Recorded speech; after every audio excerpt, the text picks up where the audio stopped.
All right. Happy Wednesday, everyone. Happy Wednesday. As you come on in, please share. Please share this live. This is a live you definitely don't want to miss. There is some great people that's going to be on here with me to make this show great. But as I've already seen this morning and afternoon and evening, the conversation's already been on my personal Facebook page. A lot of parents, a lot of teachers, and a lot of people in general have a lot to say about um, about virtual learning. Again, as you come in, this is what I want you to do. Not do I just want you to let me know where you're from, but I want you to let me know, who are you? Are you a parent? Are you a teacher? Or are you a student? If you happen to have a child near by you, I would actually ask you to bring that child right on in the room with you. I think they will actually help make this conversation better. So go ahead and share, but also uh, let us know who you are. Let us know if you're a parent. Let us know if you are a student, parent, student, or a teacher. I'm trying to get all of my devices to see exactly who's watching. All right, let us know. All right, I got a lot going on. Uh, Let us know where you're watching. Where are you watching? Who are you? All right. I got a lot going on. All right. I see you. Just let me know. I haven't seen anybody. Let me know where you're watching from. What are you? Are you a teacher and parent, or are you a student? Again, if you are just chiming in, this is a new series called Guess Who's Coming to Dinner. Um, the whole idea behind the theme of Guess Who's Coming to Dinner is simply as, when we go to dinner, do we really know who we are sitting across or even next to? A lot of times we come to the dinner table, we eat, we laugh, we chat, but we really don't deep dive into what is really going on with the next person. So I title this Guess Who's Coming to Dinner, so we can actually figure out what is the issues that are occurring in somebody's lives at the dinner table. So no, I don't have a dinner table in front of me how I envisioned, but just envision this is the dinner table, and I want to know who's at the dinner table. Again, are you a teacher? Are you a parent? Are you a student? If you have a student, go ahead and invite your child to come in and enjoy this conversation with us. I'm not going to further the time. Of course, please share this live. I know a lot of people said they can't watch it right now. They will later, which is great. So I'm going to bring in both of my lovely guests. I said earlier they are two of my favorite therapists. One was on last week. That is Latoya. I have one more coming on next week. Actually, every therapist that's on there, I love them. They're my favorite because they say yes. So we're going to bring on two of my favorite tonight, and we're going to bring them in right now. So I hope they're ready. All right. I got Jane, and I have Kiana here with me. Hey, How are you? Great, thank you. I'm good. Thank you. All the way from Columbus. Yes, all the way from Columbus. Um, did you guys share this live yet? Well, Kiana, did you share this I live yet? haven't shared a live yet. Let me Yeah, go. see, we gotta get there. So as you share, I'm gonna let Jane. Can you please introduce yourself? You're no stranger to the K Nicole company page at all. But for those who may not see you in the late hour, because you came on Saturday in the daytime, let us know who is Jane.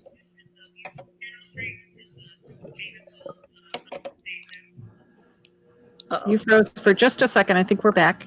Okay, let us know. Let us know who you are. I'm Jane Lewins. I live in Cleveland. I'm a therapist and work in the West Shore, west side of Cleveland, West Shore area.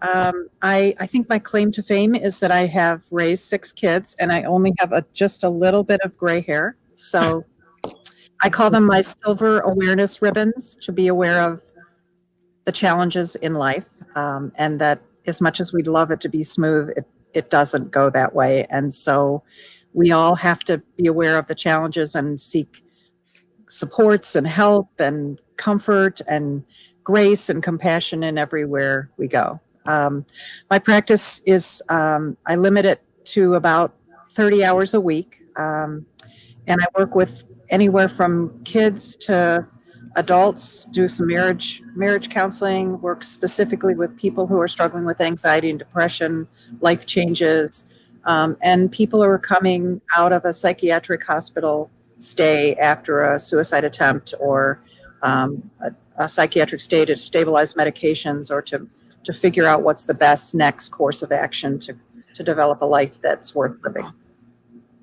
All right. So next, Kiana, you again, you are also no stranger. You are no stranger to the K Nicole page either. But for those who may not have seen you in any of the other lives that you have been on with me, let us know exactly who you are. I'm a therapist out of Columbus, Ohio. I am the owner and founder of, I'm kind of twofold.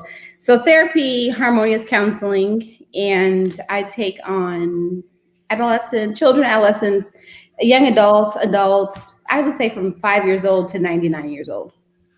I've worked in nursing facilities. I've worked in tier 3 behavioral schools where we go and do school-based counseling. I also have worked with families who have been homeless. I have worked with, as far as like parenting programs. I've done something with Action for Children, which is Mother Matters, that kind of arena with the parenting. As far as counseling with family, like couples, I kind of steer clear from that. Not that I wouldn't, I don't currently right now.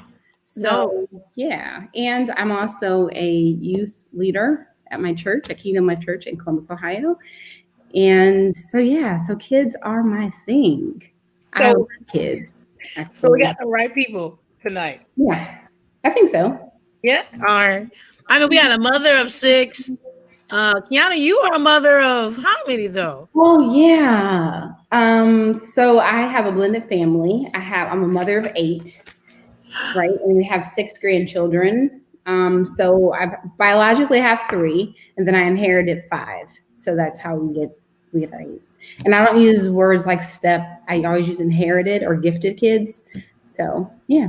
So I've seen a lot, and they range from ages 17 years old to 30 years old. So I've seen a bunch of stuff. Yes. Again, if you're just joining in and you're trying to figure out what are these 3 beautiful women on the screen for today, that's what we're talking about, how to handle virtual learning during a pandemic. I see you all coming in. It's nice to see how many people are in, but guess what? I don't know who you are. So let us know again, are you a parent, are you a teacher, or are you a student? If you are a parent who has brought their child into the room with us, great. Let us know. It would bless my heart to at least know who we're talking to in the audience. But I'm going to go with off the information that I was given today. I want to say this first to any parent that has took the time to respond to my Facebook post today. Thank you. There's a range of parents on here that had a range of reactions and as a child reactions. So we're just going to get into it. I can't say not one is the same. So we're just going to dive into it. Okay. I should give the background for this. My bad. I know I'm talking fast, but I'm going to slow down. The reason why this show came about, for those who don't know, it's not like it's a no-brainer that this has been a struggle for a lot of parents or kids. But the reason this show came about is because on a radio show, I believe it was Ricky Smiley, a couple weeks ago, he said, somebody said, how many of us parents or parent roles, because you all know I'm taking care of my niece and nephew, are actually thinking what it's like for the children who are actually dealing with virtual learning? How many of us are actually being compassionate? They didn't say that, but I'm adding words. How many of us are actually putting ourselves in their shoes? Again, I know for different generations, we say their kids deal with it, but that's not what we're talking about tonight. We're talking about both sides, the parents' side, the child side, even if you're a teacher, if you're watching. So this is why that show came about, because I realized I wasn't thinking about the child side. I've been really hard on my niece and nephew because I just want them to do well. But I have to realize they are in a predicament that we've never been in before. So I had a parent that told me this. She's a parent and she's a teacher. Now, she didn't really have a concern of her own, but we're going to dive into this. She said that her challenge or her issue that she did have, or concern she had, was that she felt like her child was not being educationally challenged because he's a virtual student. She actually said that her child calls virtual learning Yawn City. Okay. Yeah, I thought it was cute to start off with, which means straight boring. Mhm. There's a lot of parents who used to feel that way about face to face. But for parents who may have that same concern as her child, given you're not teachers, you are therapists, but there may be other parents on there asking themselves, like, what do I do when I feel like my child is not being educationally challenged? Like, is there anything that they personally think, even as parents, not just therapists, what do you think they could do to help their child? I mean, I know that may be small, or maybe that might be big. Do you have any suggestions that could help them? I mean, now they're a parent and they're a teacher, and they're not their child's teacher. They're actually a professor in college, but their child's in elementary school. So, first of all, I want to put this out there. We are not here to tell parents how to teach or do, Yeah. whatever, you know what I mean, raise their kid. We're just here with suggestions because this is a very touchy subject. Okay. This is a very touchy subject. And what I would say, if your kid is feeling bored or not challenged, then as a parent, think of some things that can challenge your kid. Right? Think of some things that would challenge. And if they're a professor, I mean, I don't know the creativity. If your kid is into science, right? Create a science project, aside from what he's already doing, and engage with your kid while you're doing it. So you're bonding, he's learning, you're challenging him.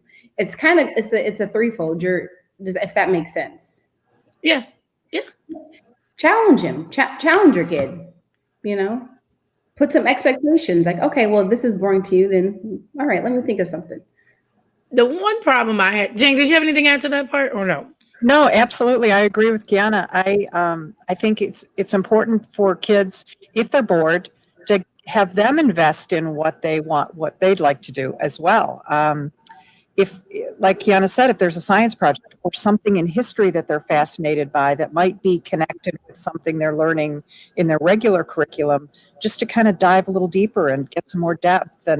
But I would want to make sure it's something that the student is engaged with, that suggests as well, rather than us putting our ideas on them. Mm-hmm. I do have a range of teachers that were on there, and I'm so thankful because they do a job. Not just are they teachers and do a job that I don't think gets much credit for, but these particular people were teachers of special ed children. Okay. Mm-hmm. They, I'm just going to read quickly what they had to say, because if you can only imagine, being a special ed teacher definitely calls for some patience. Mm-hmm. One that I'm gonna be short was, she says she's an educator of special ed, special needs students. Virtual learning has been very challenging. The essence of teaching isn't there. Students are out of routine. And it's hard for parents to get them to focus. And this has been something for all parents have said that, well, I can't say all parents. There have been some parents who actually said their child, and Jane, we'll talk about this because you said you had a client who actually enjoy virtual learning. There are some parents who, who are having smooth sailing. They don't have any issues with the virtual learning. Their child's not having, but there are teachers who are teaching special needs students and they're having a trouble time. So they didn't ask this, but let's go on the side of a teacher. I'm gonna go back and forth tonight, so just flow with me. Is there anything that you would even give as an advice for a special needs teacher for their stress life? Because these particular ones I know are parents and their teachers. So the parents, children, and the special needs. What advice would you give them as this for their own stress, their own mental health? Because that's a big task. What I would say is patience and grace. Those are the two biggest things. You have to be patient. The kids that I counsel, I'll tell you, being in the pandemic, They were on IEPs. They had oppositional defiance disorder. They also had some sensory issues, and they were intellectually disabled. A lot of them, and so it was very hard for them to sit still. So I can imagine, and I mean that was only for an hour. I can only imagine all day, you know. So I would say give yourself to have some patience with yourself and with your students, and also with yourself grace. Because this is a hard. We've never done that before. This is all new to everybody, and we're not. This is not even a getting right or wrong type of thing. This is an adjustment, and so we have to adjust sometimes as the minutes, as the hours go along. True. Absolutely. Kian, I missed some of what you said because there was like an echo, at least on my end. But I agree. I think this is that there are no rules. We haven't written the rule book of how to teach, how to absorb information, how to keep going in the middle of a pandemic.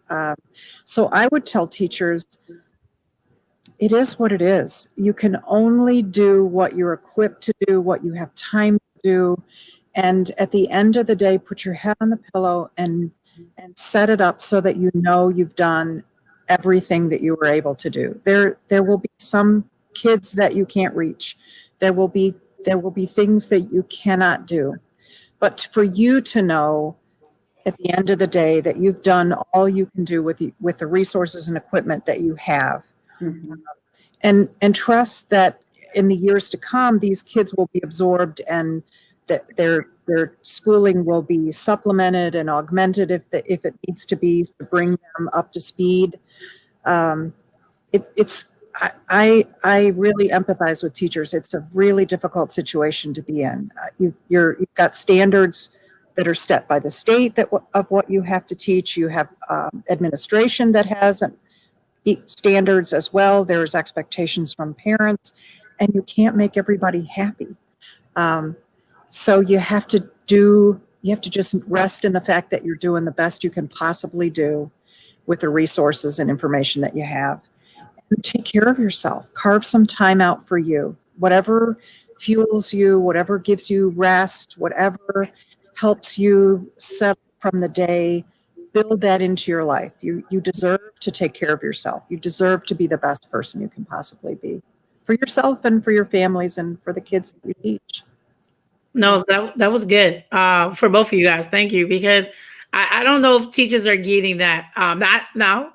We'll get to the other teacher side because I have to, play both the antagonist and the protagonist. Because there's definitely been parents' concerns where they feel like their student hasn't been given grace, but we'll get there. So since we went to the student, we went to the teacher. Let's go to the parent, and we'll keep going back and forth. So because I know there's different people on, and so I don't want them to tune out just because their role hasn't been discussed. So in the midst of hearing this on the radio, I began to think, well, I'm kind of the parent role right now, but I'm also a teacher, right?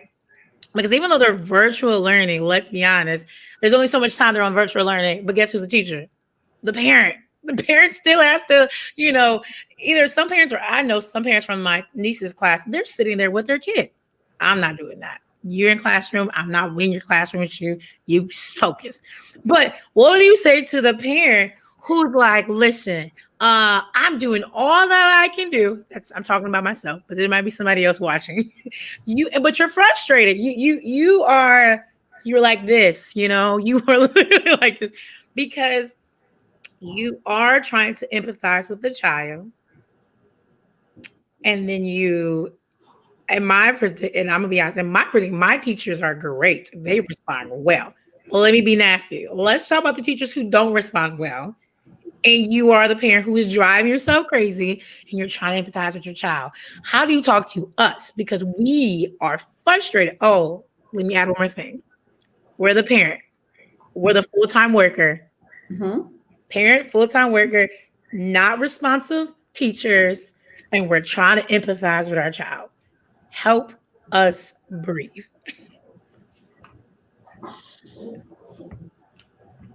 That's a tough one. I think I'm a parent, and I know that I one of my measurements for success, or one of my measurements that my kids are doing okay, is that their grades are good. Their grades, I mean, not all of my students, probably one of my kids was a straight A, work hard, self-motivated, self-initiator. And I had kids at the other end of the spectrum that had special needs and that needed additional assistance, and kids who weren't motivated. And so I think, but as parents, we look for measurements of how well our child is doing. And when they've been doing well in school, when they were in the classroom, and then now all of a sudden they're on virtual learning and their grades are very different, and they're not absorbing the information like they used to in the classroom, and their grades are slipping a little bit, we start to think that the student may not be doing their job, or the teacher's not doing their job. But it might simply be that the system is so very different that we get to change how we measure success. So success may not be an A. It may be that they hung in there all day and were able to stick with the classroom material. It might be that they're turning things in on the due date, or at least 80% of them on the due date. And then they keep a list of things they have to catch up on so that they're staying afloat. They're staying up with their work.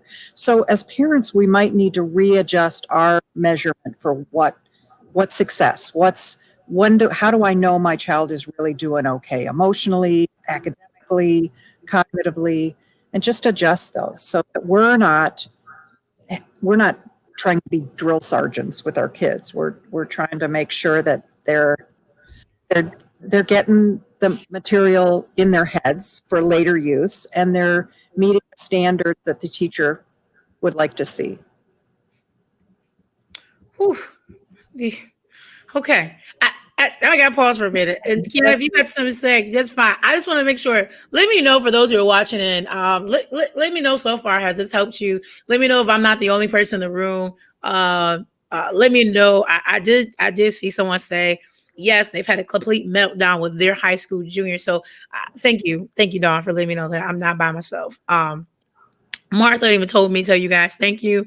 It is difficult at times. She's a teacher, so she was talking about from the teacher standpoint. She said, thank you guys for that. I just want to know, let me know. Again, I'm not big about the whole likes and all that, but let me know by thumbs up if this is helping you, if it's working for you, if you're doing it so far.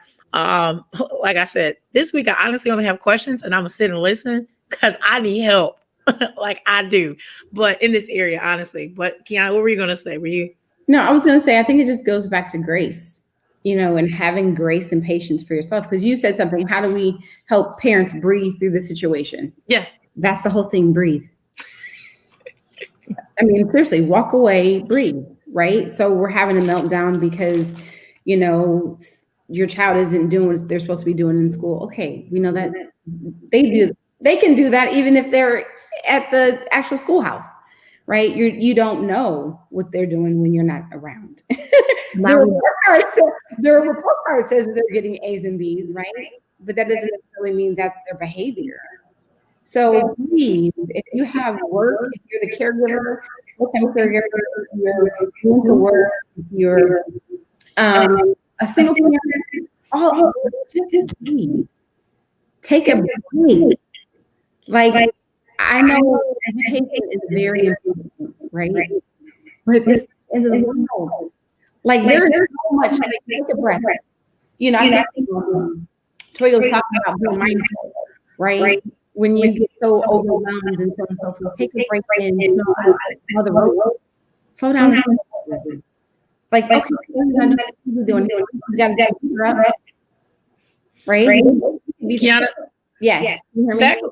Back away for a little bit. See if it's, I don't know. Your mic, it keeps like muffling up there for a minute. I'm not sure. You hear me? Yep. Wait a minute. It's still, I can hear it like. The echo? Yeah. Yeah. I don't know. I was just trying to help. I hear you. Hold on. If it's this over here. Is it better? That's good. Yeah. I'm like, is it better? Yes. Okay. So anyway, parents, just breathe. Like literally just breathe. You're working, you're trying to be parent, you're trying to be a teacher, co-teacher, whatever you want to call it. sometimes you're even the doctor. I mean, just Mm. there's so much going on. Just take a minute to breathe. That's all I would say, right? Walk away from it for a little bit and prioritize. What is most important? What's important is that your child logs on, right? What's important is that you get to work on time. I know somebody, I was talking to a parent, they said, well, I have the Ring camera and I watch my kid to make sure that my kid is online doing work. But desperate times calls for desperate measures. Do you know what I mean? There's things that, and not everybody can afford the Ring. I understand that. Then have someone come over, knock on the door, and make sure that your child is actually sitting at the computer. I mean, it's almost kind of like it takes a village to raise a child, right? Yeah. So we have to employ people, volunteers, family members to kind of chip in. All the weight shouldn't be on. This is just not the time for all the weight to be on one person. I don't believe that at all. Yes. You're going to have to ask for help.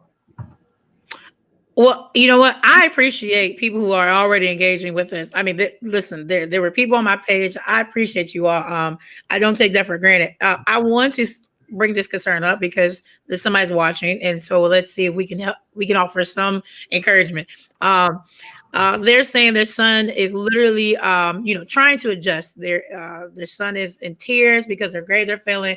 They're scared of even getting kicked off the basketball team because of the grades, and they're literally beating themselves up and not put words in people's mouth and getting depressed about getting kicked off of the basketball team. If there's anything that we could encourage this parent, what would you say? I told you I'm taking a seat. I'm listening. Absolutely. Cool. Jane. Yeah, and the hard part about this for me is that every school district that I work with is different. They handle things very differently. On one end of the spectrum, there was a school district that is not giving students Fs because they don't feel in these conditions that it's appropriate because they can't know what the child is experiencing in their home, trying to learn virtually or over a screen, what kind of supports they have. So if a student hasn't turned everything in, they're giving incompletes and then developing a plan to help that student turn things in so that their ability to participate in extracurriculars is not in jeopardy. That's on the one end of the spectrum. The other end is that they are giving Fs and kids are losing the opportunity to participate in athletics. And I view the kid as a whole picture. They need the social interaction. They need the competition. They need the challenge. They need the exercise. They need the academic. It all goes together. And so I would encourage the parent to ask the school, what else can we be doing? Engage the school in the problem solving and document what she is doing to help her student. But ask the school what accommodations can they offer her student, because it is so important to have the student engage in all of the activities or as many of the activities as they had done prior to this pandemic situation, just to keep them emotionally whole and engaged in life. That's good. That's good. I was thinking about, we can't deal with what we don't know. So as a parent, find out why is he failing the grades, find out what it is that he needs to do. You're still his parent, he's not 18, you still have provision over him. So interact with the teacher in the school, find out what is it that we can do. Like Jane said, again, we can't deal with what we don't know. And I know schools, and I know that was another parent's concern earlier, was that, so, y'all know I live in Elyria, and Elyria, Lorraine, Oberlin, Grafton, we're so close. I mean, we're just neighbors. You have Elyria, who gave, I know, Ken, it's okay. You have Elyria, who gave you the option in the beginning to do the hybrid or the virtual. Now, as of Thanksgiving, all of us are on virtual, so kids and parents had to adjust abruptly. I didn't like that, but mine was already virtual. You have Midview that have always been in school, like their kids are going to school. Like there's no end to but. And then you have Lorraine, which I don't know really what was their choices. I think some of them went to school, maybe someone's online as well. But there are people who are asking and giving. This is conversation. You can take off your therapist hat. This is just conversation for this part. They're just upset because it's like, why can't my kid go to school 5 days a week? And your kid, like, it's like our school systems are different. This is this conversation part right here. They're frustrated because it's like, is our district not taking it serious? Or there's a lot of things we can say. So this is conversational piece right here. Again, frustrations are all over the place because, again, these are the concerns of parents. These are not concerns of kids. We're going to go back to the kids because kids are surprising. Kids are very surprising. And I'm going to say that again, because I was amazed. I talked to kids on Sunday and I was surprised of the response of how they care about virtual learning. I'm going to share that in a minute. But parents who are just concerned about their districts and their decision making, which also may be another reason about what you just said about going to talk to these districts about how can they help the student with this grade. There's a lot of districts that there's no equal, and it doesn't seem to be the same word. I'm going to use the word grace again. It's not equal everywhere. So I guess my question or concern or statement is, what do you do? Like, yeah. What I've seen done in a neighboring county was that they were out protesting. They got out protesting, and I know that for days. And my mom had drove by one day of the school, and they had pizza and they had Krispy Kreme. I mean, they were camped out. They were camped out because they were like, listen, I want you guys to hear us as parents. Our kids need an education, and their kids did go back to school, right? But the city school, Columbus City School, is not until January, whatnot, but they're still virtual learning, which is causing a lot of delays in the education. So what I would say is take it out with your district. You have a voice for a reason. You know what I mean? Like taxpayer, when you go into a certain city, there's like city taxes and you pay and school taxes. And so we have levies and you are paying into the school tax. You're paying into those things. So you have a right as a resident of that county. So why not go to the Board of Education? Why not go to your district person and say, hey, listen, and maybe you'll be the forerunner. Maybe you're the first person and you can get a whole bunch of other parents to come in and do the thing. But you literally have to have a voice. My mother would always say, the squeaky wheel gets oiled. Right? I'm a youngin'. Huh?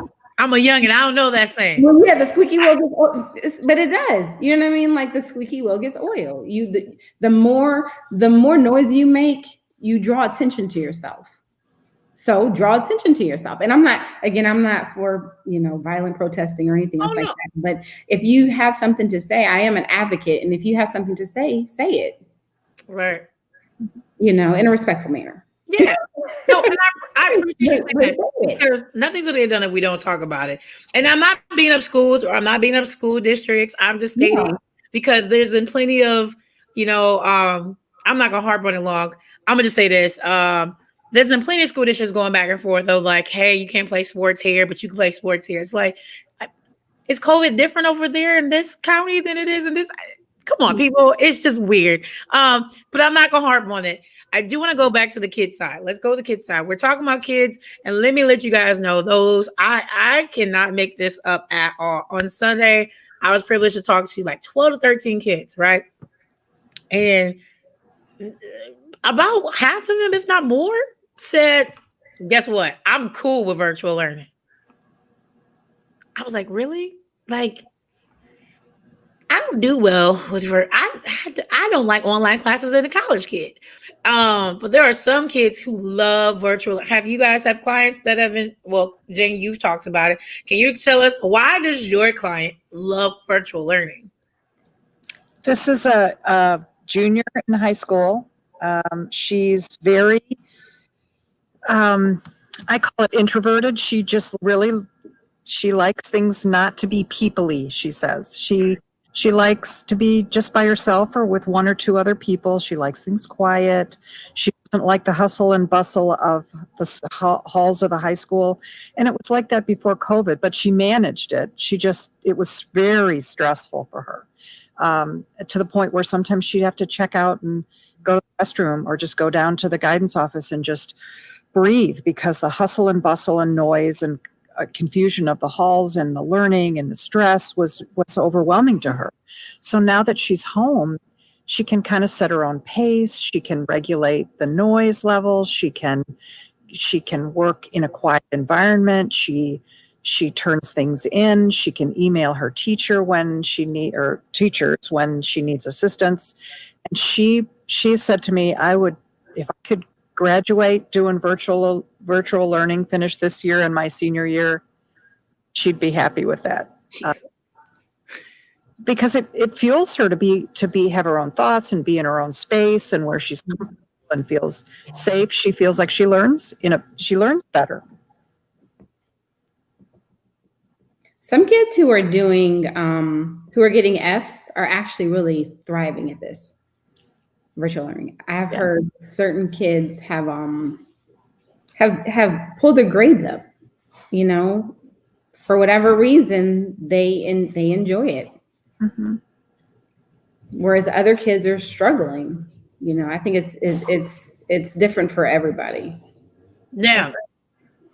I've had parents agree earlier. Some parents say, one child excelling at this and one child's not. Some, the biggest thing I kept seeing, the biggest word was this word called adjustment. And we know as people, we don't like change. We just don't. I don't care what people say. We don't like change. Yeah. We say we do, but we don't. But I will say it's a different type of change when you keep going back and forth. I have a cousin who shared earlier where they went from virtual to hybrid to now all back to virtual. That's tough on a kid to go from one thing to another to back. Because the biggest thing that teachers did share with me on my post today was that they're missing the emotional, the relationship they used to have with their children. So you guys are therapists. Think about, what did you do to help maybe your new clients or your clients you had previously work into telehealth that might have worked for these teachers, like that could work? Let me explain this slowly. For telehealth is, for those who don't know, is when you do therapy with your counselor online. It's, you see their face, but they're not in contact, face-to-face contact like they used to. I'm just going to use as an example. I would think, it's a little, not quite the same, but there's a trust factor there, right? Mm-hmm. So maybe it's these teachers, because there are teachers who are asking, what can they do to build on a relationship with their students when they're very limited to their time? Now, some, like my nephew, he's in junior high school. He has 4 to 5 different teachers, but my niece only has one for the entire 4 days a week. But they want to build relationship. How do you build rapport virtually? How did you, build rapport with your clientele virtually? Because they might not feel like, I'm being pessimistic. They might not trust you because this is virtual online. They might have thought you were recording this. It's not the same when you're in a room, the door is locked. That's a different kind of therapy. Yeah. So how can you help them grab rapport? You had to think about that. I didn't throw it up. I said, because therapy is a safe space, right? And so is online. Online should be a safe space as well. And so I think maybe a teacher may have to maybe schedule some time with the kid, even though it doesn't have to be, how the kids would love to go eat lunch with the teacher. That was like one of the biggest things I used to love doing, going to eat lunch with your teacher, right? In the teacher's lounge or whatever. Well, now maybe, invite the kid to a chat. Let the parent know this is what we're going to do to build rapport, and to build trust and so on and so forth, and relationship. And so maybe add the kid to a 5-minute chat. Hey, how are you doing today? Just a checkup, what's going on, letting even though I don't even know how many kids are in the classroom nowadays. Did that change? Because there was like 20 something kids to one teacher, right? Isn't that the student ratio, something like that? Generally. You may not be able to get to everybody, but again, 5 minutes here, 3 minutes there, whatever. Invite the kid. Oh my God, I got to invite for my teacher. You know what I mean? Just to have some kind of rapport. I think that's a good idea. Yeah, go on, Jane. No, yeah. I mean, I agree. I think anything we can do to draw connection. You know, I know, Kiana, you've experienced this. When I work with someone in a room, I prefer that, because therapy is sometimes verbal, but sometimes it's that energy that you feel in the room, and you can sense that somebody's struggling with something or has a reaction. And I don't get that as clear on a screen as I do sitting in a room with someone. And I'm sure the teachers have the same experiences. They're looking at a screen with all these faces, and they can only see their person from the chest up. And so they don't know what their hands are doing. They don't know what their feet are doing. They're maybe even hearing commotion in the back of the room with the rest of the family or the dog, and so to be able to see them in a smaller setting, like Kiana said, just a small chat with maybe 2 or 3 students at a time, or one student if you really feel like a student is needing to talk or struggle or solve. The other thing I do is, especially with teens who like to write, is that we share a Google Doc. And so I'll give a prompt, a question. I'll ask them a question.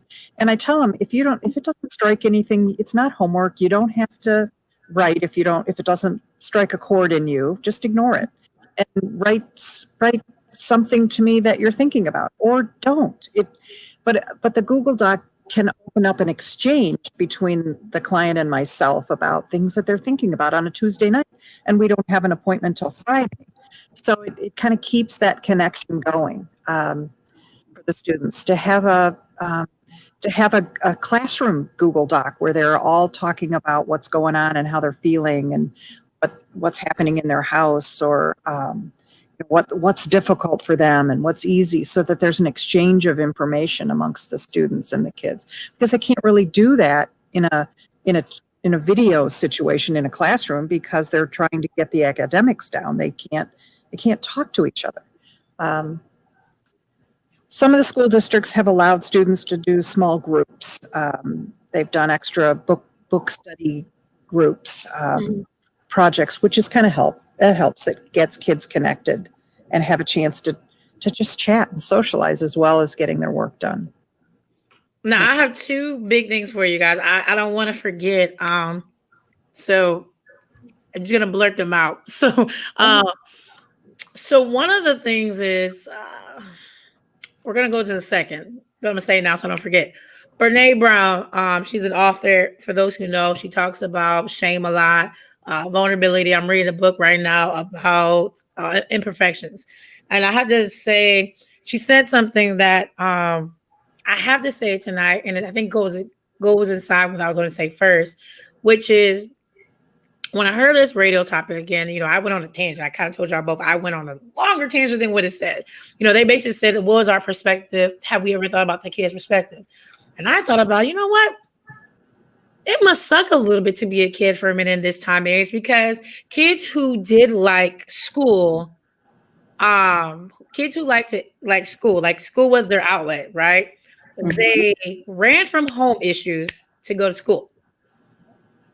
But now their school has become home.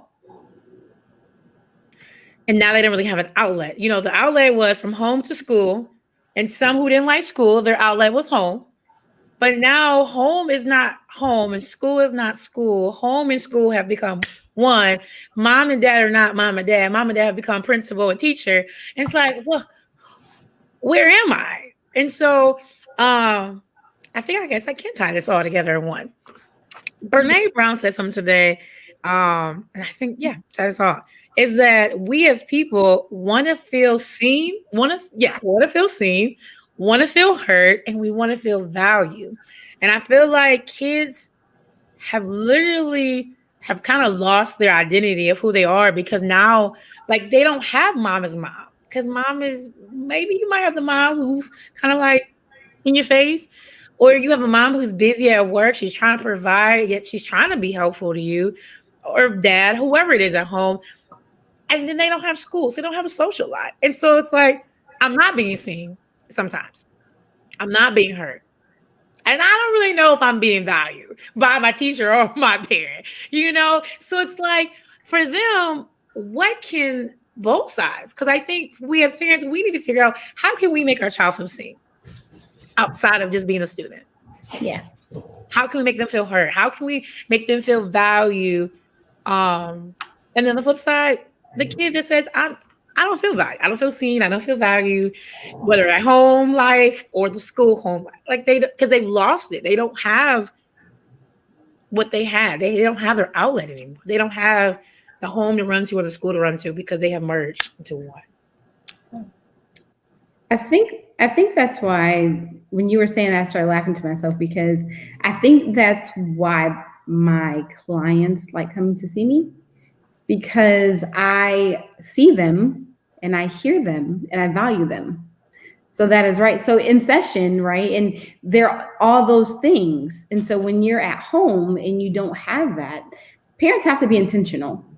This is a time of intentionality. You have to be intentional to see your kid, right? To hear your kid and to value your kid, even if your kid is getting on your nerves. You still, literally in the midst of all of it, right? Like, first of all, never respond to your child when you're angry. First and foremost, because we can say some off the wall crap. Help me. No, I'm just being honest, because these are things that I have seen in therapy. Right? Because you have to understand that when kids come to therapy, your whole house comes to therapy. We get all your business. Like kids release. They release. And you're right. They're in a situation sometimes where they feel like they're unheard, they're unseen, right? They're invisible. I do this thing with them about superheroes. Like, I love Marvel comics. And so I'm always like, what's your superhero? If you had a power, or if you could be a superhero, what would it be? And a lot of times the superhero that they pick, right, really goes along with what's going on in their house or how they feel in school. I mean, this is just from experience. I'm just saying, these are things that, you know, it's like there's a commonality to this thing. And you're like, oh, wait a minute. Oh, wait a second. Am I right, Jane? I mean, this is just kind of how it works. Your business comes to school, comes to counseling. It sits in front of the counselor, even if the parent's not saying anything, the kid does, because all these three things. So I think that as for parents, you need to see your kids, right? Oh my God, I see you. You are trying. Okay, keep it up. Do the good. There's a lot of positive reinforcement, and it can be verbal. It doesn't mean that you have to go out and buy tennis shoes or toys or iPad games, and you don't have to do that. It's about, I see you doing your thing. I like that shirt you have on today. Okay, what made you wear that green shirt? You know, even though you're going on virtual school. I hear you. I heard you talking to your teacher the other day, and you were talking like, you know, whatever. Or I heard you. Is everything okay with you? I heard you over talking to your friends. Are you okay? Hear them, right? And then value them. Oh my God, you were like amazing. Like, I love you. I care about you. What you say matters to me. How you feel matters to me. Like, all those things. And a lot of times before the pandemic, a lot of the teachers were taking that stuff on. And that's why you have school-based counselors. And I understand where the teachers are like, well, wait a minute, I don't have a connection with my kid, because teachers literally are like it's the surrogate parent. Mm. There's a lot, you know what I mean? And so I can see where a teacher can be grieving the relationship. I don't have a relationship with my students, and you're grieving that. Well, and again, so there you have to figure out, how do you grieve? Because it's really a loss. It's a loss of relationship. It's a loss. So grieve it. So how do you feel that? And like the situations we were talking about, you know, groups, writing prompts, breakout sessions, little mini, you know, those kinds of things. It's just really important. Kids need to be seen, basically. They need to be heard, and they need to be valued. And if I had said anything that was able to help you guys, I hope so. Just because kids are so precious. And they're just, I don't know, they're stuck in the middle, you guys. They don't really, they're looking at you guys like, I need to feel safe. I don't know what's going on in this world. Like we're learning on a virtual platform and it's back and forth. There's no consistency. None. I mean, seriously, there's no consistency. So who's going to keep them safe but their parent? So parents, advocate for your kids. I don't know, you know. No, you're good. You're good. I've seen some children who they don't have advocates. They don't have advocates, and the counselor and the teacher become the advocate for the child. You know, and I can only imagine how the virtual learning is. My son graduated last year, thank God. It was in the beginning of the pandemic, right? And he was 17 years old, and I stayed on the computer, and I was like, this is for the birds. I don't know how to do any of this. I don't even like online courses for college. Okay. And so here I am trying to log into Schoology and Thisology and Ology and whatever. And it was like, this is insane. I'm having breakout sessions because I'm trying to correspond, and you can't talk to anybody because nobody wants to call you back or whatever the case might be, you know? So I would say have grace for everybody, grace and patience. That's my story, and I'm sticking to it. That's my story, and I'm sticking to it. Have grace and patience because, you know, prayerfully in 2021, we'll go back to normal, you know, and Jane, I'm like you, I like nonverbals. I like to see, seriously, whatever normal is. I like nonverbals. I like to see shoulder shrugs, and I like to see if you're patting your foot. You know, I like to see if you're twitching in your chair. Because we can read all of that, right? And then we know where the client is coming from. And when we don't have it, I mean, can you imagine talking to someone and their screen freezes and they're like this, and you're talking and you're like, okay, am I saying the right thing? You're like, can you see me? You know? And so, yeah, it sucks. Yeah. It sucks. And some kids don't even want to be on the screen. They'll put their phone so you see their ceiling and not their face. And, Yeah. I love, Kiana, the way you talked to the kids and the parents using I statements. I see you. I so know how hard you're working. I'm so proud of you. I love the shirt. You used I statements. I think sometimes we as parents want to fix things so badly. We don't want to see our kid suffer. We don't want to see them struggle. And so we jump into a fix-it mode, and we're telling them what to do. You need to spend more time on that. You need to do some extra work. You're not working hard enough. You're not trying hard enough. This should be easier for you. But to use I statements makes it softer. It gives them the freedom to feel like, well, they have some say in what's coming next. Probably the best thing I ever learned as a parent was when my kid was struggling or comes home to vent to me about what Joey did in the classroom, or who's dating who, or this teacher doesn't understand me, or she didn't log my report that I turned in. The best thing I learned to say was, is there something you'd like me to help you with? And 9 times out of 10, they would say, no, stay out of it. But they just want to talk. And so to listen to them, to not jump in and try to fix it, just listen and ask permission for involvement. Is that something you'd like to help me with? Good. You'd like me to help you with? You said it right there, Jane. Because listen, I have to say this. This may be like a weird, not an intermission, but I have to say this because I didn't say this before. You look at us on the screen. There's a reason why this is what it looks like. Because as much as we are giving out positivity and love and encouragement, some might say, you know, hey, I'm an African American, or hey, I'm a Caucasian person, and you can't tell me, you know, because we all live by different standards in society. So was this planned originally? No, it was not planned this way. But look at God, because there is somebody that's going to say something like this. And so I think we both can take from everything you've said, both of you have said. So before I do all the thank yous, we're not there yet. We're almost there. But I just had to say this because there's always, you know, in the midst of positivity, you know, negativity is always around. And someone would say, I'm not, because you said something, ask permission. And I've learned as a new parent role that asking kids permission, listening to kids actually talk, because I was brought in a generation, kids didn't have a voice to say. You stay in the kid's place. You kids, Kids get to voice their feelings. As I shared Sunday, I told the kids, feel your feelings. I actually am about to head after I leave here to my church to say those exact words to even adults, to my whole church. I'm going to tell them to feel their feelings. Like in this pandemic, it's okay to feel your feelings, not just the good feelings, because we know those feelings are very temporal. But it's okay to feel the angry and all upset feelings. And that's something new. We haven't learned to feel our feelings, especially men. But I just had to bring that up because there would be somebody saying, I didn't ask my kids no permission, or I didn't get nothing out of that because so sorry. I just had to be pessimistic because I know it's present. So okay, so I have something to say about that. Prime example. You have a kid, I don't know, let's start with fifth graders, right? No, fourth grade, third grade.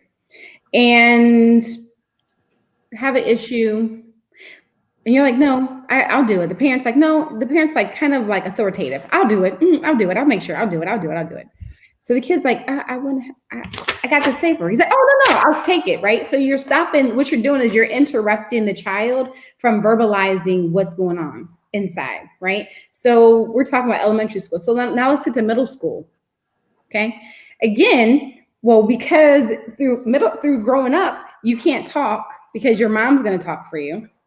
Right? You can't, these are just different stages. So then we have high school. So then you're being bullied because guess what? You can't really say anything. You can't tell anybody, you can't say nothing. Why? Because you're not supposed to, because your mom's going to handle it or another person's going to handle something. You're like, wait a second, but I need to say something. Okay. So then you're an adult. Yeah. What happens? You have low self-esteem, you have depression, you have frustration, you have anxiety, you have all these things because it stems from childhood. A lot of people don't understand that a lot of things that people go through, it stems from how you were treated as a child when your family and your nucleus, in your first relationships. The first relationships that our kids have is with their parents, right? And so if their parent is overbearing, then being in a relationship with someone who's overbearing is okay. I mean, since you have to think about it, you have to think about all of just everything. Even though set parameters, as long as you're not disrespectful, right? As long as you're able to say what it is that you need, get it off your chest. No cursing, no disrespecting. I have some clients who say, I let my kids cuss at me because of the frustration. I'm like, oh, okay. I'm not telling people how to raise their kids, right? Because that's what they do in their home, but in a healthy way. And I'm not saying having your kids cuss at you is a good thing. I'm not saying that. I'm not saying do it or don't do it. But what I'm saying is that I applaud them for letting their kids get out what they need to say. Because some parents will smother a child so much that when they get to the place where they need to say something, they won't. Period. Sorry, that was a tangent, but that's just real. I mean, it's, you know what I mean? You're like, oh, no, I'm just why? Because everyone always told me to be quiet. And you're like, what? Yeah, everyone said be quiet. So low self-esteem, your frustration, anxiety, all these things. And you're like, what? No. Then you have to retrain a person, in those areas where they really need to be effective. It's a cycle. And if we pay attention to what we're doing when the kids are young, then it just I don't know. You get a better grasp on it. Especially because I work with 20-year-olds. So 20-year-olds are like low self-esteem. I'm like, what's wrong with you? Like, well, nothing. Well, yeah. Can you talk? Can you give me some feedback? Can you tell me? And they're like, no, I'm fine. But in reality, they're really angry or they're really hurting and frustrated, but they don't know how to articulate it because they weren't allowed. They were verbally abused. They were told to shut up, or you're stupid, or you're this, or you're that, or I'll take care of it. Yeah. No. So, and it's real. It's really real, and it's really sad. So parents, ask your kids, hear them, right? Hear them, hear what they're saying. We're not trying to rearrange how you parent. That's not what we're doing. We're just saying, let your kid have a voice at some point. And set parameters. Well, you can say whatever you say, just don't be disrespectful. That's the same. That's why I told my kids, as long as you're not disrespectful about how you say it, you're free to say whatever you want, and don't raise your voice at me, please. Okay, go ahead. It worked out fine for me. I mean, they can be a little nippy sometimes now that they're adults, but Oh, okay. Go ahead. I got some. It's for both of you guys. Okay. Yes. Jane, I'll throw it at you.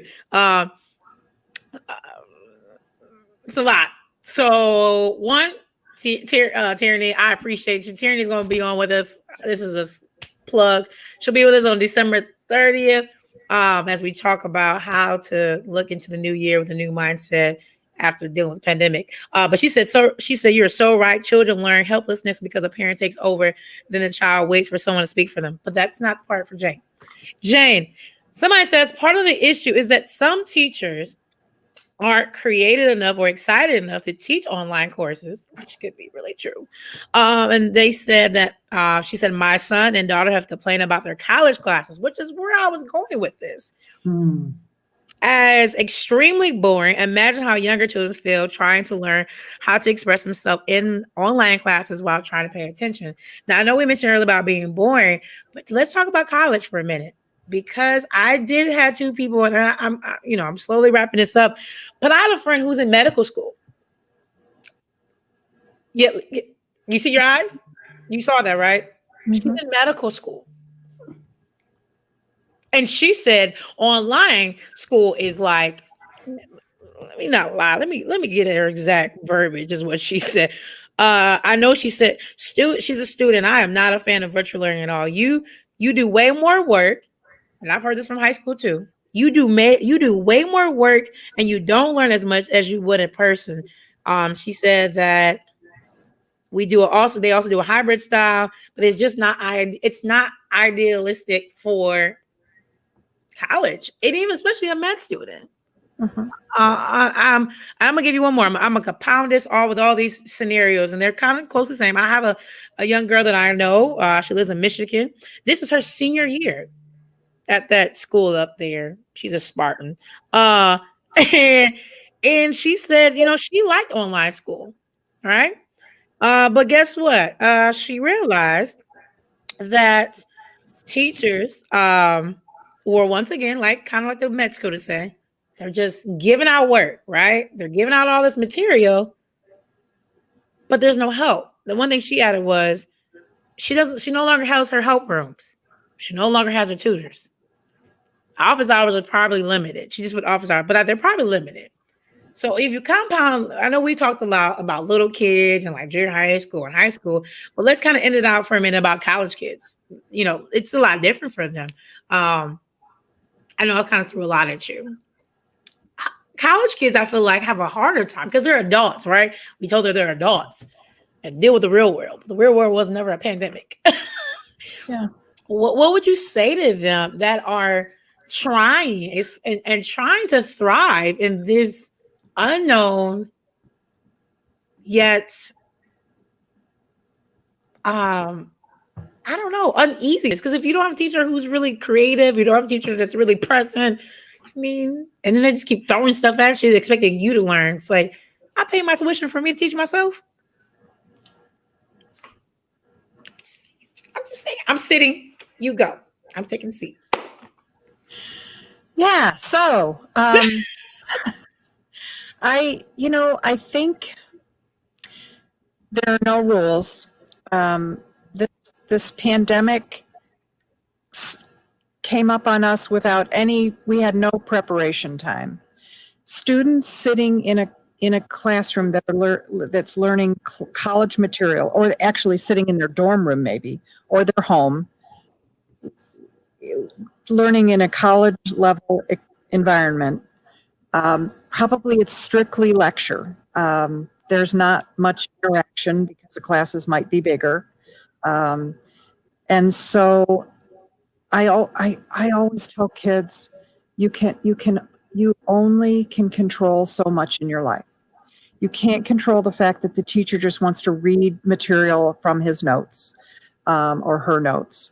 You can't control how you're learning. You can't control what's being delivered to you. So focus on what you can control. If taking notes is helpful, take notes. If recording the session is helpful so you can listen to it again in a different time, do that. If putting together a Zoom study group where you're divvying up the reading material and each person is responsible for a certain section and then you share notes, do that so that eventually you'll catch up and read the things that are important to you. But you can kind of pace yourself by sharing the workload. You can have study groups where you're just tackling a project together with other students. You may be working on your own, but you're in an environment where you can chat or you can talk or you can have a meal or you can exchange ideas. But in my office, I use this hula hoop, and we stand in the hula hoop, and Oh, you got frozen. that my teacher is so boring. I can't even keep my eyes open. I don't even understand what they're talking about. I'm not an auditory learner. I don't get that. And then we write it down. And then another thing they may not be able to, what they talk about is, I don't ever get to see my friends. We're not allowed out of the dorm. We're in the dorm. We're in our room. We can't socialize. We can't go to the union. We can't meet out on the quad. We can't talk. And we start to separate those things that we have control over and what we don't. We don't have control over a teacher's teaching style. What we do have control over is what we're going to do with that. How can I make that work for me? How can I take that material and find a way to make it work? Listening to it in a recording, taking notes, reading your notes into a recorder, to a study group.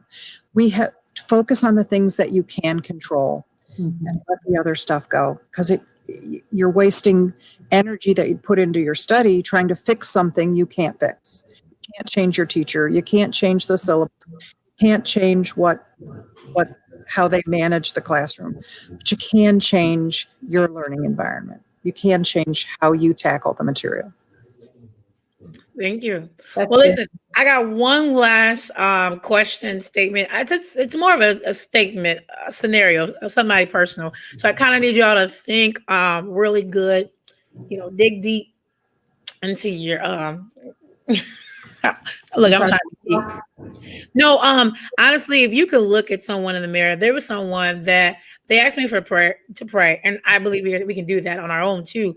But I know this person's going to watch this video. And so I feel like they need some encouragement. We're not going to say any names, but to give you a scenario, there is a person who has noticed that their child, we haven't talked about this at all. We've kind of just generalized every child as kids who may be struggling with the school. And we haven't really, and we're in and out on this one.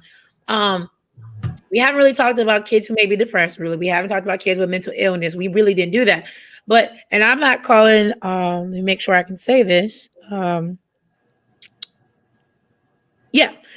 She didn't say that. So this parent has noticed that their child has been withdrawn, with, let me make sure I'm going to get these words together. So they're not beta. They miss their friends, right? They miss the interaction. They are the quietest of the family crew. And they just recently noticed that their child started cutting themselves, right? And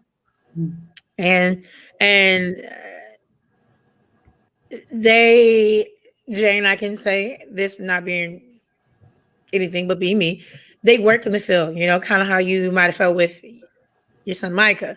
I don't know exactly how you felt, and I don't really know how they feel, except they feel like, how did I miss this? Is what they're saying, right? So I need us to figure out a way to help understand that there are kids who are struggling far beyond just having bad grades.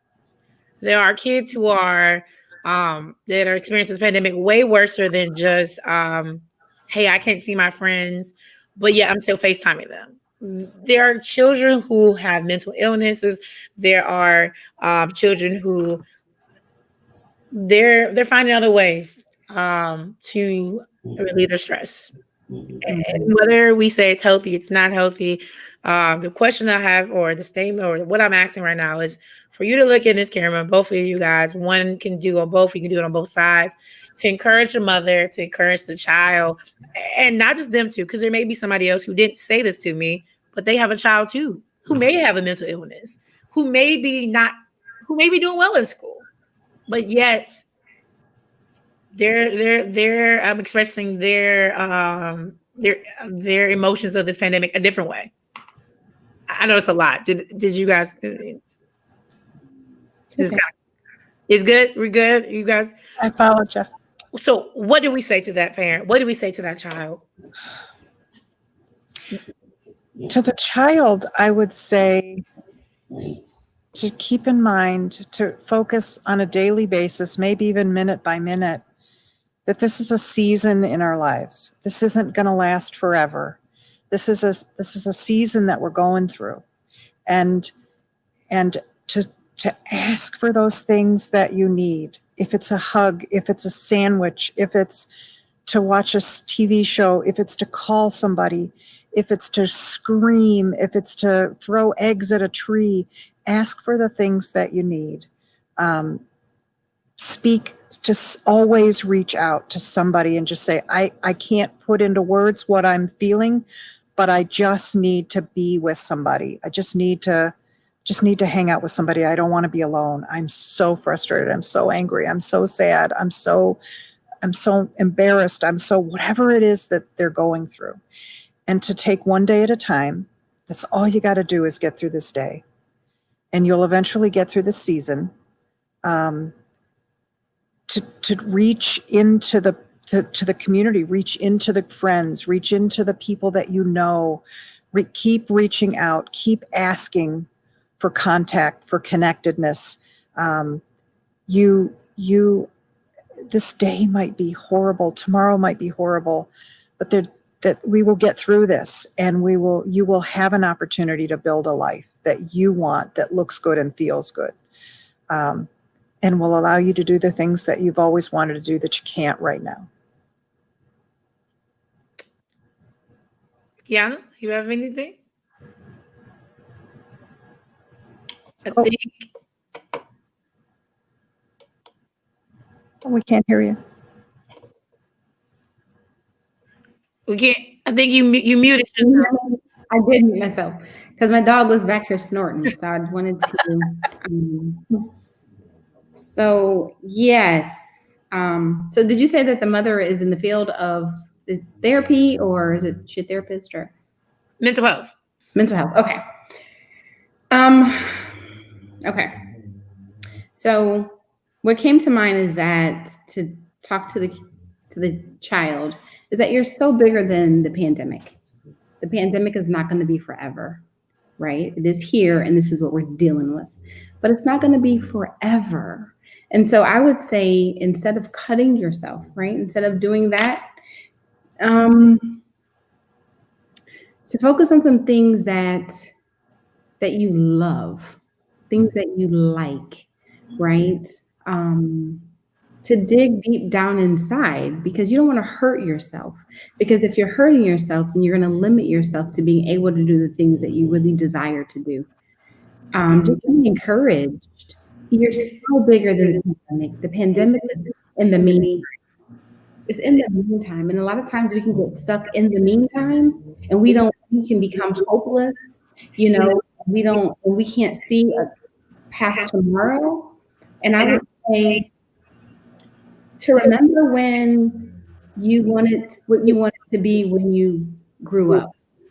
Go back to that moment. Go back and reflect on what you wanted to be, right? Because right now it looks like it's a never-ending thing, right? But Mom, encourage the child to understand that there are scientists that are working hard, right?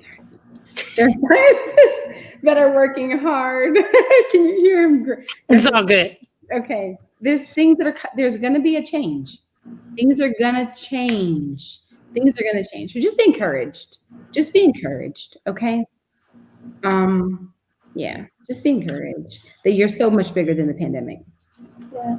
I like And I don't want to say Jesus loves you, but that's basically what I just like. Jesus, at the end of the day, it is. I'm not going to go preachy because I know this is about mental health.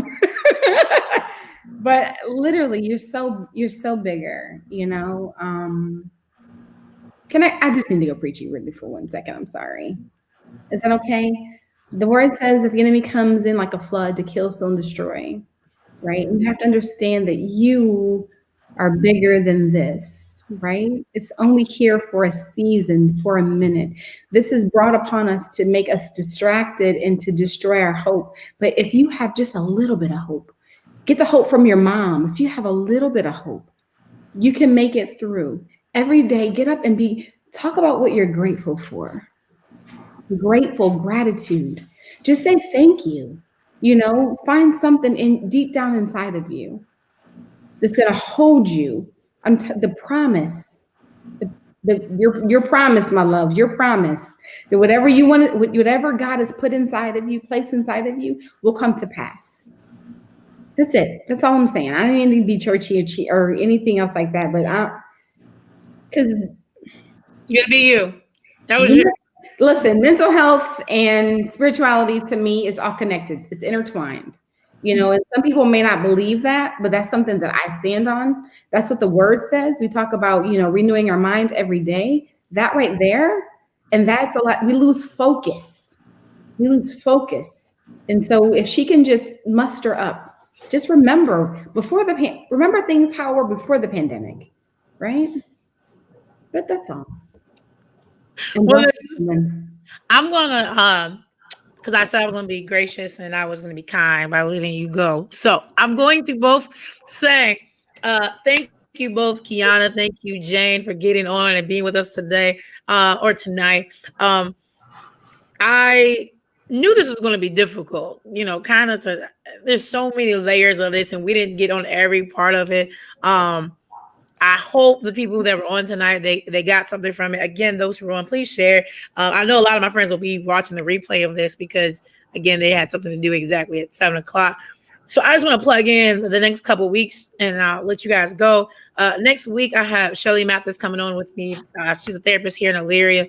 We're going to talk about relationships that have been affected in the pandemic. We're not just talking about intimate, but we are talking about relationships as a whole. Yes, we know relationships as far as husband and wife. Some of them have been divorced. Got divorced. We know some people have found a husband, found a wife in the pandemic. We know friendships have been distant and some have birth. So that's next week. The following week, we're talking with Deanna Robinson, another therapist here in Elyria. We're going to talk about how to deal with grief again, but how to deal with grief among holidays. We know Christmas, literally, she's talking to us on the 23rd. Christmas is there in 2 days. And the New Year's is 7 days after that. The 30th, we'll have Tierney Payne with us. Again, another person from Elyria. She's going to talk about, again, how to navigate into the new year with a new mindset, even if your circumstance around you is still the same. There still should be a newness going up in our mind. January 6th is still up in the air. That I am not going into the new year without having one more of Guess Who's Coming to Dinner. The guest special is still up in the air. I don't even know who that's going to be. God is still with me on that one. Kiana, Jane, this won't be the last time. Of course, you know, we are never done, but we're done for the year. We're done. That's good. You guys are done for the year. I won't ask for anything of you. You can enjoy your holidays with your families. But again, thank you so much for being on. If there's any last words that you want to share with the people at this time, this is your time. I am just grateful, Kiandra, that you've put this together. I think the more we talk about our humanness, our struggles, what's good in the world, what's hard in the world, the more we talk about it, the more connected we can be and the more we can make this a world that's safe for all of us. Yeah. Kiana, any last words? I just want to say thank you for having me on. Thank you for those people who were listening, who tuned in. Thanks for the questions. Just thank you. Just very grateful. To everybody that's watching, just keep thriving, thrive, don't Don't limit yourself. Don't get frustrated. Give yourself some grace and some patience, and show grace and patience to teachers and administrators and to your students, and see them, hear them, and value them. That's all I have to say. I just saw somebody that agree with about the spirituality and therapy. So last plug. 2021, you will see more of Kiana, more of Jane, and a whole bunch of other people, because I am bringing this to you. We are going to have panel discussions with counselors and pastors coming in 2021. Get ready. It's coming. It's coming. It's coming. We've been talking about it. It's coming, y'all. So on that note, have a good night. Peace. Good night, you guys. Thank you. You're welcome. Thank you.